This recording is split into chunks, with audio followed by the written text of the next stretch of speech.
Now to a convicted murderer given a new shot at freedom thanks to a widely popular podcast. He was just 15 years old when he was sentenced to life behind bars for killing his ex-girlfriend. But after millions of listeners heard his complicated story, a court agreed to hear his appeal. ABC's Gloria Riviera reports from Baltimore. Tonight, a second chance for a convicted murderer. The closed file against Adnan Syed reopened by a Maryland judge after a hugely popular podcast, Serial, took a fresh look at the case.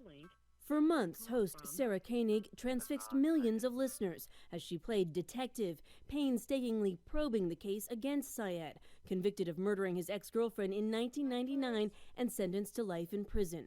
For the last year, I've spent every working day trying to figure out where a high school kid was for an hour after school one day in 1999. At the time, Syed, a popular high school student, the victim, Hae-Min Lee. Koenig's podcast exposing cracks in the prosecution's case. Their chief witness, Adnan's friend Jay, who claimed Adnan called him from a payphone at this Best Buy, asking for help burying the body. Only problem, no sign, no hard evidence of a payphone existing here at that time.